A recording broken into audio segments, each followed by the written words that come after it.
A very good morning to all the students of class 6th. Today in English we will continue the lesson number 3rd. Okay, in the previous video we have read that there were two brothers who wanted to give something to their mom on the Mother's Day. Okay, both of them planned so many things. Okay, so at last where we have left the lesson, when Joe had brought a beautiful comb for his mother. Okay, so today we will continue the lesson. On the evening before the Mother's Day, Nick said to me, "We will give our gifts at a certain moment." Okay, Mother's Day के पहले वाली evening मतलब पहले वाले दिन की शाम को निक मुझे बोलता है कि हम लोग हमारे गिफ्ट कब देंगे, एक मोमेंट पे देंगे, एक सर्टन टाइम पर देंगे. What moment, I asked. मैं पूछता हूँ उससे कि कौन सा moment. I can't tell, said Nick. Nick बोलता है मैं बता नहीं सकता because it has something to do with my gift, क्योंकि उस चीज का मेरे गिफ्ट से कुछ रिलेशन है. And don't ask me again about it, it's a secret. और तुम मुझसे वापस मत पूछना क्योंकि वो क्या है, सीक्रेट है. Okay, so the next morning Nick kept close to me and when mother got ready to wash the floor, he winked at me and we ran to get our gifts. तो अगली सुबह क्या होता है, निक मेरे पास आता है और जैसे ही मम्मा पोछा लगाने लगती है तो निक मेरी तरफ विंग मतलब आंख मार के बोलता है, मतलब आंख मारता है और हम दोनों कहाँ भागते हैं, गिफ्ट्स लेने के लिए भागते हैं. When I came back, mother was wearily scrubbing the floor. Wearily means बहुत ज़्यादा थकी हुई थी वो, ठीक है, और वो क्या कर रही थी, स्क्रबिंग द फ्लोर मतलब पोछा लगा रही थी. She was as usual on her knees with a pail of water and a scrubbing brush. हर बार की तरह वो अपने घुटनों पर बैठ के इस तरह से पोछा लगा रही थी. उनके पास पेल ऑफ वाटर मीन्स बाल्टी थी, बकेट ऑफ वाटर थी, स्क्रबिंग ब्रश थी और जो पोछा था उससे वो पोछा लगा रही थी. She was mopping up the dirty water with old raises. और वो क्या कर रही थी, वो जो गंदा पानी था उसको क्लीन कर रही थी, वाइप कर रही थी ओल्ड रैग्स से. रैग मतलब क्या होता है, फटा हुआ कपड़ा, ठीक है. It was a job she hated most. और ये वो काम था जो उनको बिल्कुल भी पसंद नहीं था. In this picture you can see that she is mopping the floor. Okay, then Nick return with his present. तो निक क्या करता है, अपना प्रेजेंट लेके आता है. When mother looked at it she said back on her heels. जब mama उसको देखती है तो वो अपनी एड़ियों पर बैठ जाती है. Her face went pale with disappointment. तो उसका उनका जो फेस होता है वो क्या हो जाता है, बिल्कुल ऐसा येलो, मतलब एकदम से डल हो जाता है. वो उनको वो चीज बहुत डिसअपॉइंट करती है. As she looked at the new scrub pail. क्या देखकर, वो जब ये न्यू स्क्रब पेल मतलब वो उनके लिए जो न्यू पोछा लाया था ना, एक बाल्टी और उसमें एक ऐसी जगह जहां से आप उस पोछे का पानी, गंदा पानी निकाल सकते हो, तो वो चीज देखो खुश नहीं हुई.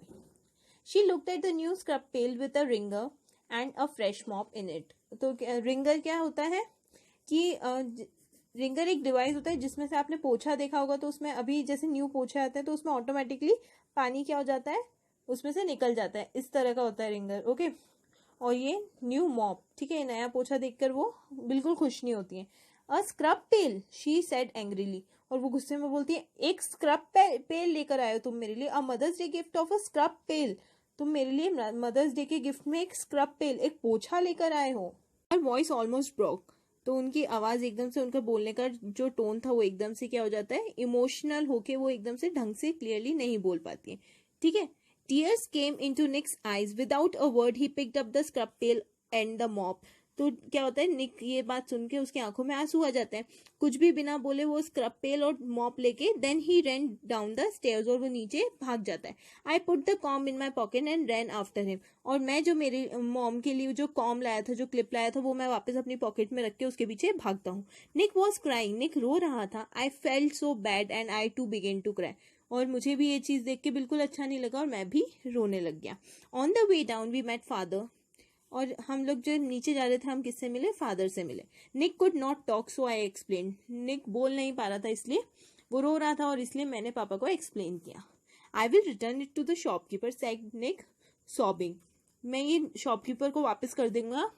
कौन बोलता है, निक बोलता है रोते हुए. Father took the pail and said firmly, "No, it is a fine gift, a wonderful gift. I should have thought it myself." तो फादर क्या बोलते हैं, फादर उससे पेल और वो ले लेते हैं प्यार से और बोलते हैं अरे ये तो बहुत अच्छा गिफ्ट है, ये तो मैंने भी नहीं सोचा, ये तो बहुत अच्छा गिफ्ट है, तुम्हारी मम्मा को हेल्प करेगा। We all went upstairs again, और हम वापस क्या करते हैं, ऊपर सीढ़ियां चढ़ के ऊपर जाते हैं। निक क्लाइम्ब वेरी स्लोली, निक बहुत धीरे धीरे जा रहा था। Inside the kitchen mother was still scrubbing slowly and sadly, और किचन के अंदर मम्मा अभी भी क्या कर रही थी, पोछा लगा रही थी, बिल्कुल धीरे धीरे, और बहुत दुखी थी वो। Without a word father soaked up the पडल of dirty water with the मोप, और बिना कुछ बोले पापा क्या करते हैं कि वो जो पडल मीन्स मतलब जो गंदा पानी वहां पे बिखरा हुआ था उसको एकदम से साफ करते हैं उस पोछे की मदद से। Then using the wringer on the bucket he neatly squeezed it, और इस तरीके से वो जो रिंगर था उसमें उस बकेट में उसका यूज करके वो क्या करते हैं, उसको स्क्विज करते हैं, मतलब उसको निचोड़ देते हैं। ठीक है। You did not let Nick explain himself, he said to mother with a smile. तो पापा मम्मा की तरफ स्माइल करके बोलते, तुमने निक को एक बार एक्सप्लेन करने का मौका भी नहीं दिया। Part of his gift was that he himself was going to wash the floor from now on. उसके गिफ्ट का पार्ट ये था कि वो खुद अब से क्या करने वाला है, फ्लोर को वॉश करने वाला है। He looked at Nick and said, "Isn't that so, Nick?" तो पापा क्या करते हैं, निक की तरफ देखते हैं और बोलते हैं, क्या तुम नहीं करने वाले हो? With a flush of shame, Nick understood the lesson.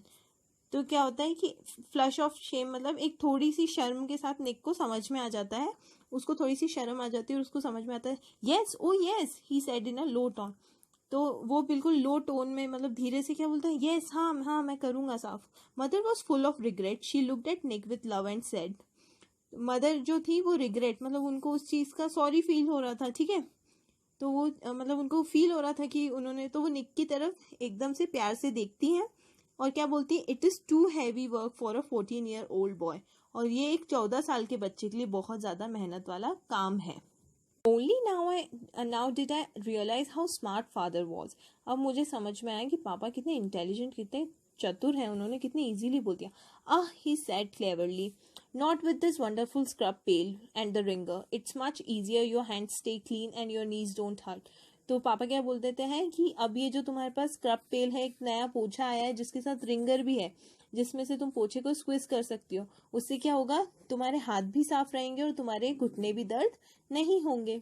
ठीक है। And then father demonstrated quickly, और पापा क्या करते हैं, डेमोन्स्ट्रेटेड मतलब उसका प्रैक्टिकल करके, डेमोन्स्ट्रेट करके उस चीज को बताते हैं। Mother look lovingly at Nick and said, mother Nick की तरफ प्यार से देखती और क्या बोलती, how stupid a woman can become. She kissed Nick and he felt better. तो मम्मा उसकी तरफ बोलती कि कैसे पागल, मतलब क्या, मतलब पता नहीं क्या हो गया मुझे और मैंने ऐसा किया, और वो निक को प्यार से किस करती हैं। Then they turn to me, और वो मेरी तरफ देखते हैं। What is your gift, father asked, पापा पूछते हैं कि तुम्हारा गिफ्ट क्या है। Nick looked at me and turn pale, और निक मेरी तरफ देख के क्या हो जाता है, एकदम से वो पेल हो जाता है, मतलब वो सोचता है कि क्या पता मैं अच्छा गिफ्ट लेकर आ। He knew that my gift was a comb with shining stones that look like diamond, क्योंकि उसको पता था कि मेरा जो गिफ्ट है वो क्या है, एक कॉम है जिसपे शाइनिंग स्टोन्स लगे हुए हैं जो कैसे लगते हैं, डायमंड्स की तरह लगते हैं। It would make the scrub pail again just a scrub pail, और वो क्या करेगा, वापस उस स्क्रब पेल को क्या कर देगा, एक स्क्रब पेल बना देगा, मतलब पोछा बना देगा। वो पोछा गिफ्ट किया उसने, तो उसे ऐसा लगता है कि निक का गिफ्ट फिर मतलब कोई वैल्यू नहीं रहेगी उसकी gift. Yes jaw, what is your gift, mother asked ईगरली, और मम्मा एकदम से मतलब ईगरली मुझसे पूछती है, एकदम से उत्सुक होकर पूछती है, अच्छा हाँ जॉ तुम्हारा गिफ्ट क्या है। Half the scrub pail, I said sadly, और वो मैं क्या बोलता हूँ कि हाफ द स्क्रब पेल, मतलब स्क्रब पेल में आधा पैसा मैंने दिया, हम दोनों ने कॉन्ट्री करके। वो Nick looked at me with love in his eyes, और निक मेरी तरफ प्यार से देखता है। ओके ऐसा क्यों हुआ, क्योंकि निक नहीं चाहता था कि मतलब जॉ नहीं चाहता था कि निक के गिफ्ट की वैल्यू कम हो, इसलिए उसने अपने भाई के गिफ्ट के सामने अपना गिफ्ट जो वो बहुत ब्यूटीफुल सा कॉम लाया था उसने वो नहीं दिखाया। Okay so what is the moral of this story, we should love our brother and sister, and हमें हमारे फैमिली मेम्बर्स के बारे में भी अच्छे से सोचना चाहिए। Okay thank you.